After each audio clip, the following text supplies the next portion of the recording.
Okay. What it told, okay, so what the overall game told me is what I've been saying, and a lot of us have been saying for a long time. I don't buy Guidry getting up there talking about that we have what we have bullshit. Because yeah, it took losses and injury, but you finally started to get into your goddamn bench. And it seems to pay off, did it not? We saw Mish be the best Mish that we've seen him be. Why? Well, probably because he was playing more nickel, doing things up close to the line, whether it's blitzing, whether it's covering. He wasn't back there calling the defense. And the times that he was, it didn't look good. The times that he was up there in coverage, everything looked okay. Markeith was in the back. We saw Pruitt getting in the game. Harris was still back there blowing coverages, but they just wasn't able to knock those things out.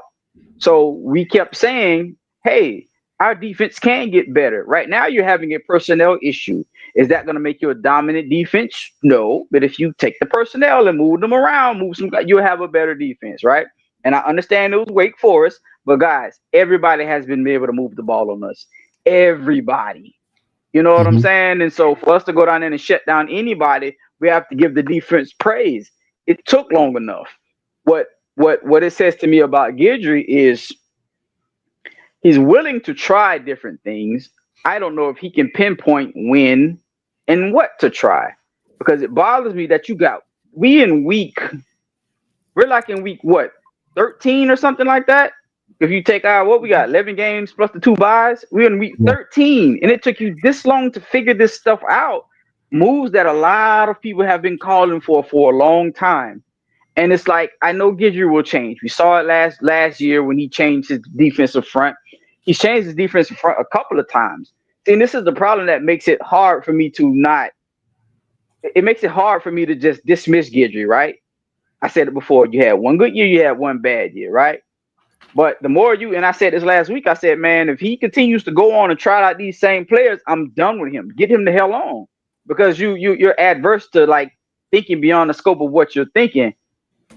But at the same time, this man went to a 4-3 for Georgia Tech, and I just assumed it was for Georgia Tech. He came back out with it again against Wake, right? And I'm like, I don't know how Wake plays, so maybe it was fitting for Wake, but I do know that it worked. In a league where people pass the ball around and around and around, this man dared to go with that 4-3 again against Wake. And it worked because he got aggressive. The times where our defense broke down or they had good plays were the times he did not fucking blitz. The times he had fucking linebackers taking receivers across that kind of stuff.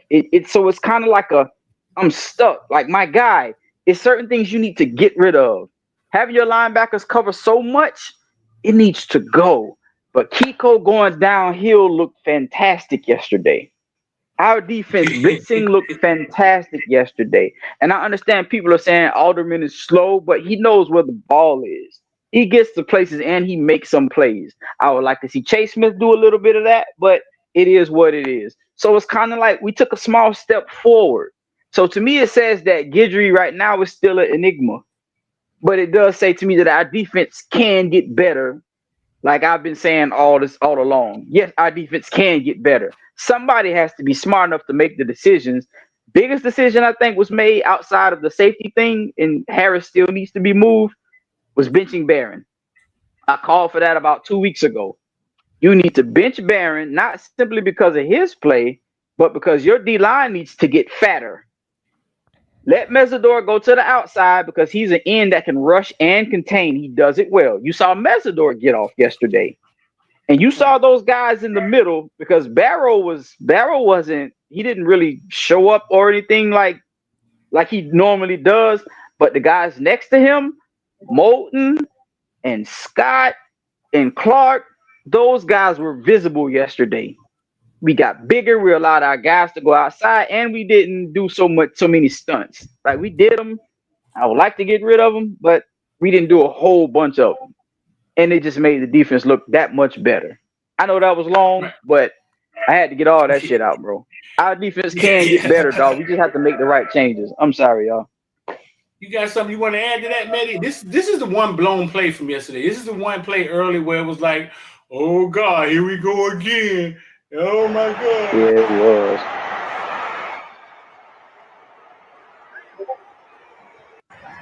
And when I watched this play, um, Huh? I had a hard time. I heard people say they were in quarters, they were in cover three, but I can't tell from the Can't figure it out. Cannot yeah figure it out. from the 11. I don't know like what they were because I just see guys pointing and passing, which should be happening, but then I just see all of them in like Right. last minute decide to start kind of running with the guy field.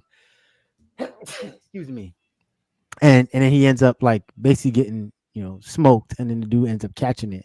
So at the end of the day, like I have no issues with that. Like if that's the only play we give up, but at least something that we have to tighten up for next week. The team we're about to face, I think what this is the second leading passer in the ACC we see next week. Yeah, they throw the ball an awful lot. Yeah, Hmm. I think it says 70% of the time they throw the ball. So Yeah. I with that just being what I've seen, I expect them to turn to a running team next week. That's just me, but regardless, you still got to kind of be on the lookout. I don't need to see the Lance Guidry that became worried about the ball going over the top of his head so much that he just completely neglected the run, like he was at Georgia Tech, because that's clearly what happened. Um, I do think because of the nature of what they're doing, I don't know if we can go into a 4-3 look again next week. I'm okay with Messer going back to edge. But I think we have to transition back to a 4-2-5. Now, who is on the field? I'm not sure, but I do need to see. They said Damari dressed, from my understanding. Hmm. Um, oh, someone said that he's now leading the nation in passing yards. He threw for 470 yesterday. Who McCord? Yeah, I I'll got it. check. Go ahead, finish your thought. I got it. Um, but yeah, we need to get to a point. Oh yeah, he is. He got 200 more Yeah. yards than Cam. Um, Now, granted, Cam only threw for 280, but we ran the ball really effectively, so he didn't need to. So, Cal we McCord need has to- 115 more attempts than Cam Ward. God damn. mind you, he This- did this. He threw for 470. He threw for 470, and they played UConn at home and almost lost. That's He threw for wild. four. He threw for 470, and they only scored 24 points. He Wow. has so for everybody who think that this is some equal, it may be some gunslinging shit going on next week, but for somebody who may Yeah. think that this is some equal, he has 100, and I'm just paraphrasing. I know is like 115 more attempts than Cam Ward has. He has like 470. I think Cam Ward has like 360 or something like that. Hmm. I think they won 24-17. So it's clear that he's throwing it to throw it, which is great, and it's somebody's gonna But take him in the what draft. are we talking about here? Like, what kind of offense is this? Like, what? Because they throw it to the tight end a lot. All right. Like, so how are they throwing the ball so much? Are they just throwing passes where it should be runs, like swings out the backfield? Like, Like New England style. I what you're saying. I don't know. yeah, because it's not a high-powered offense. It's Yeah, not Miami, high-powered Miami, about Miami it. through yesterday, Miami through today's or through yesterday still has the best scoring offense in America. Yeah, their offense is not high-powered, so I think they can't run the ball, and maybe they throw passes. Syracuse is 42nd in scoring offense. What are they in running, Mitty? What are they in rushing? Rushing yardage. Yeah. Give me a second. Yeah, for him to have so many passing attempts and their offense is not like this high, I just think they can't run the ball, and they probably throw a lot of swing passes. They play three wide receivers and a back. That's why I said we got to go back to 4-2-5, whether we like it or not, because they're not going to run. If that's, but I Hmm. guess they're 127th in rushing yardage. They only have 1,017. Oh Mi- wow. Okay. Miami's 40th. But like I said, Okay. all these teams, he probably on a conference call right now with Georgia Tech's. with Georgia Tech's head coach. Listen. I think anybody who's coming in here talking about they're better than Cam Ward, talking about they throw the, I think that plays right into Cam Ward's hand. I think it plays right into his hand. I think it plays right into, all right, you finna come in here and out throw us. All right, well, let's throw. We know you're not better than me. You just have been afforded the opportunity to throw the ball a lot. I saw you throw 5 interceptions one night on a Thursday. Everybody saw that. Oh You know yeah, what I I'm saying? forgot about that game. Everybody saw that. That was against Pitt, Everybody, right? You threw like what, yeah, two or three first half everybody pick saw sixes? that. 3 first half pick sixes, I think 5 interceptions in all. I forgot about that game. I did not. So if we bring pressure, and you know what I'm saying, run the ball a little bit, I can't see Syracuse. I can't see them beating us when our defense is playing forward.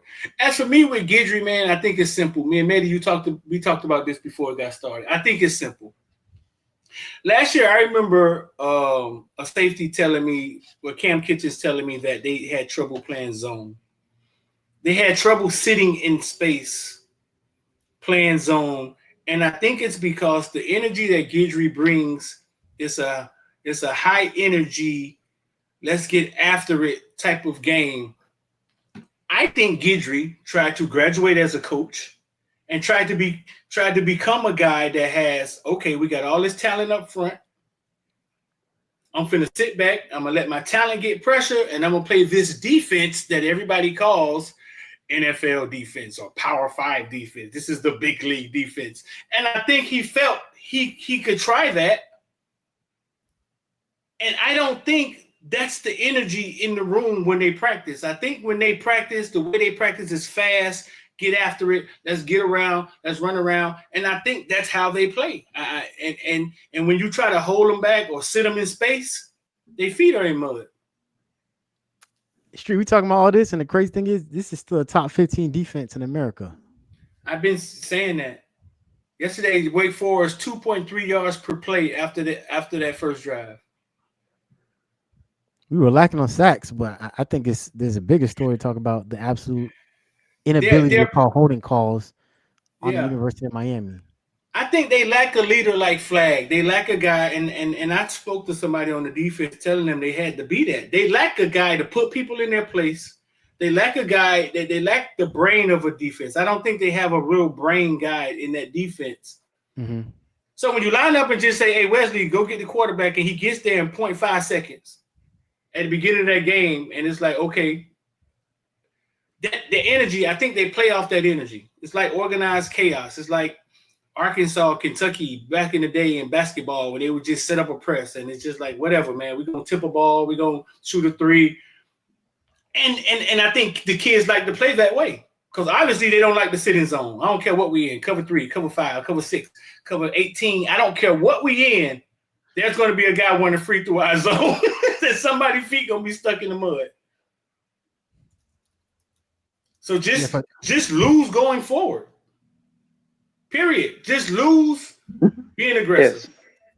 Mm-hmm. For Right. context, by the way, Syracuse got the 58th ranked defense in America. So on paper, this should be winnable. Not the way we play, man. It's gonna be what it is. Let's put it that way. We ain't gonna know till the game start until we get to I expect him to be rusty, obviously, but I think he comes back. I think it's gonna change some shit. Yeah. I was going to ask y'all this, but I think we kind of talked about it already. Like, does Syracuse have enough to derail the Canes? I was going to ask y'all that, but I think we just kind of went into it. Somehow we got into it. Like, but real fast, do y'all think Syracuse have enough to be Pitt of 2017? Do y'all think our team is set up to where it's like we can't see them coming?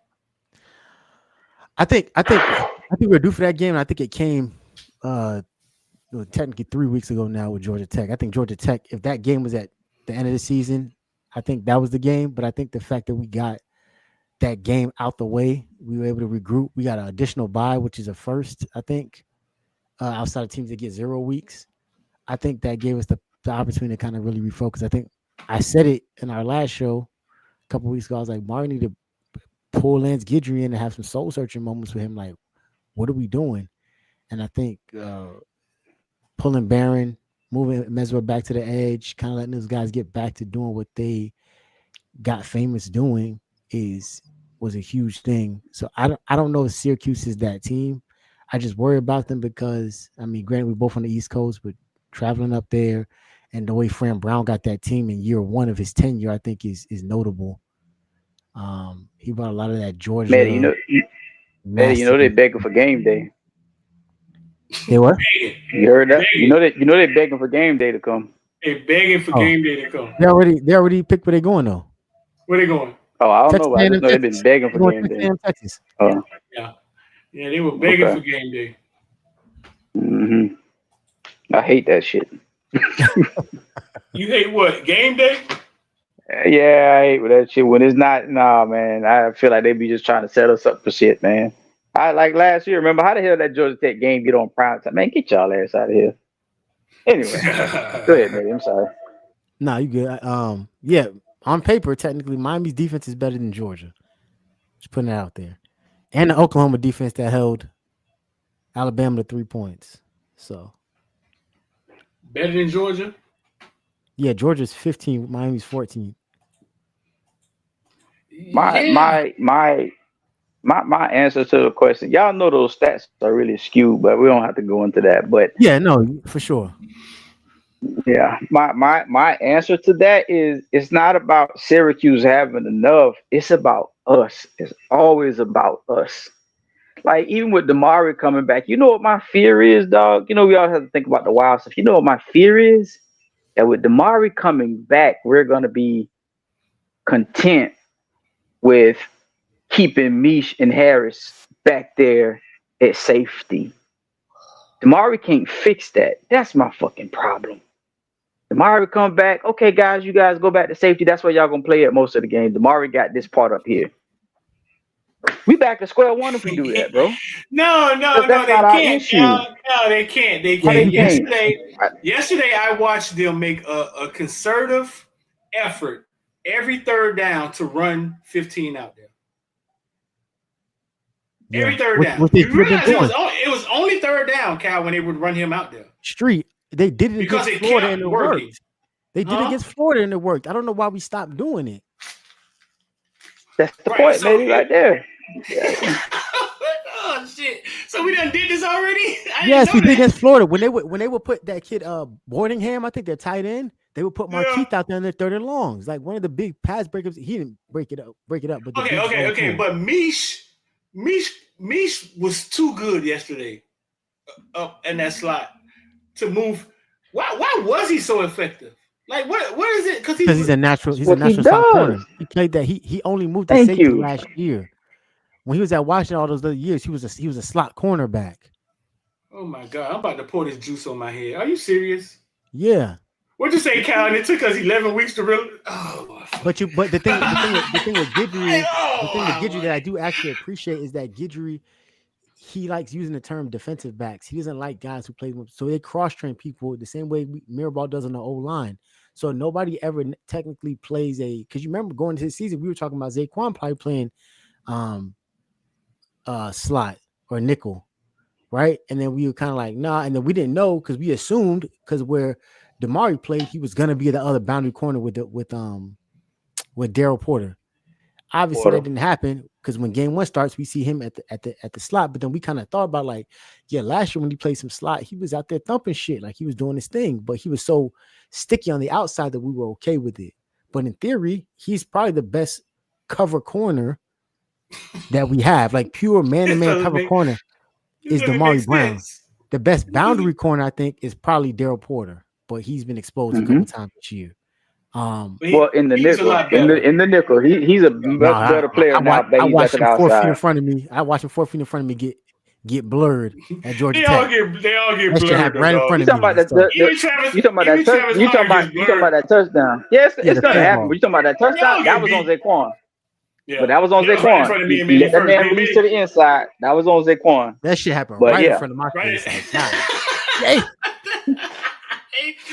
But But yeah, Travis Hunter got nasty blurred last week. It happens. It does happen. But he looks a lot more confident and better. But bro, so listen, man. So y'all are trying to tell me that Mish Powell looks like fucking Palomalu in the slot, right? I'm talking about a pick six yesterday, dog. A crunch. I'm talking about a pick six at the goal line. This man looks like Palom, and it took 11 weeks to try it. I think 14 technically. Yeah, I think it's just leadership, man. I think back in just him being in the back, it was the closest he was gonna get to having a. Because shout out to Cam Kitchens, man. And I know Cam Kitchens tried to boost him up when he was out last season, but I saw this from last year that there was a significant drop off when Cam went out the game for those 3 games with that concussion. It was very clear that there was a drop off when 7 was in the game. And this is no slight to Harris, you know what I'm saying? I'm just calling it how it is. So for football comes difficult for some people, right? And that's what it seems like for Harris, right? I don't think he has a physicality issue all the time, but it does emerge, and I don't think he has the wherewithal and the straight up football IQ to diagnose things back there and put people in effective positions. It was only 2 seasons ago we were complaining about James, who didn't want to play linebacker because James seemed like he was doing too much, right? Yeah, hey. Pepperidge Farm remembers, right? Y'all used to get mad because why James out of position? Why James tackling with his shoulders? I was there. I remember, right? And then you kind of find out, yeah, James doing that because he lining everybody else up before the snap is called. He has to be doing that because other people are just blatantly out of position. Now, when you have somebody who doesn't have the ability to do that, y'all are mad. Like, well, this is what comes with the territory. You got to figure out which of the lesser 2 evils you want, right? They're evils nonetheless, but which one do you want? Do you want one person out of position because he's getting everybody else lined up? Or do you want one guy who's putting nobody in position and he's constantly getting blurred down the field? Or running backs and wide receivers are running past him? He say Mish Powell wasn't coming if he couldn't play safety. So maybe he wants to get looked at as a safety in the NFL. But what's more detrimental to you being drafted? Or what's more beneficial to you being drafted? You making plays at a position you don't want to be at? Or you getting exposed at a position that you do want to be at? And college football is fluid. I mean, the NFL and college football is fluid now. Like, you have to be able to play multiple positions. Like, we see guys like we wonder about, like, well, how's Travis Homer still in the league? How's DJ Dallas? Because they have to learn how to play. Yeah, you got to go play special teams. You always got to play running back. You got to flex out in the slot from time to time. You got to be able to be multifaceted when it comes to being on the field, or the game going to pass you by. There is no, except your motherfucker like Derrick Henry, who's 6'4", 250 plus, and runs a fucking 4.6 on a bad day. Yeah, he can be just a running back, right? I ain't got to worry about him going out the backfield and just block for Lamar so he'll get hit on his blind side, and when we hand the ball, run 6 people over. That's it. He is one of the new anomalies of the game, right? Outside of that, though, it's not really that type of situation anymore. Like, especially on the back end, you better learn how to play corner, safety, all that. That's why guys like Rayshawn Jenkins still has a job. Right. And why Jaquan Johnson, who I love to death, that's why he's a coach now. He's coaching. So yesterday, man, I bumped into the great, man, Lonzo Highsmith. Say, Lonzo, what's up, bro, man? He say, man, we got to sit down and talk again, man, do another interview, bro. I said, what's going on? I say, man, you see the Canes done got a little better. Improved a little bit. And Lonzo looked at me and he said, bro, we still a long way, though, right? So Kyle and Mehdi, from a scale of 1 to 10, how close do you think as a program we are to a national championship? We 10-1 right now. We showing some signs. Yesterday we put our foot on Wake Forest's neck in the 4th quarter, which I'm not gonna lie, that's the sign of a good team. Like when a team turns it on and some scores coming, it is. But how close do y'all think we are from a scale 1 to 10? Hold on real quick. Kyle, you disagree? What? Do I disagree that we far off? No. I'm trying to think now. Well, the characteristics yesterday, the characteristics of like a good team is sometimes when they could turn it on, right? And then they make the team look like they're inferior in 8 minutes or something like that. From a scale of 1 to 10, how close is this program to a national championship? One of y'all. The numbers already All gonna right. start flying in the chat already. The numbers are we got 1,000 people in here. We got 1,000 people in here. The numbers done start flying already. I'm gonna roll with about. I'm gonna roll with a 7, close to an 8, and I'm gonna tell you why. I have no 7 doubt close in to my the mind, Mario. shout out to the villains. Go ahead, talk to him. Yeah, because I'm gonna tell you why. Because I have no doubt in my mind Mario's gonna put the talent here, but I also have no doubt in my mind that there's a good amount of talent already here. You know, the irony in all this is we're probably a better team if we keep the guys that we actually let go last year. If we keep some of those guys, well, that's the funny part. Screw all this Like portal who? stuff outside of Flag, who Cam. else? Oh, definitely Corey Flag. I know y'all gonna get on me, but Kobe Young, we need that big deep threat. Who am I missing? I think Hunt with his defensive, being able to move up and down. Brashard, even though it was time for Brashard to go, I'm just looking at like, damn, some of these guys. What's the deal at Virginia? Caleb Spencer. It's just like, yeah, it's a lot of these guys. We better off than adding a lot of the guys that we added in the portal outside of Cam. Just my opinion, whatever. Right. But just to answer the question, the talent's gonna come, and I think the talent is close to here. I think what keeps the gap is the coaching staff, and we don't have a bad coaching staff. And I still give Mario his A grade for this year. But I think it takes our coaching staff to elevate us to the next level. Like, it doesn't take nothing for us to get a new secondary in here. It doesn't. And like I said, the secondary talent is not as trash as people think it is. That's not the problem. Being able to teach them to communicate and find the leader and all that, that's part of a problem. But I think that's more of a coaching issue, a coaching and evaluation issue. I think we Right. have more problems at the top than we do on the field. Because the field has a lot of talent. We got an O line. Our front four is, even if you just say it by name, our front four is really good. Our linebackers are adequate. OJ Frederic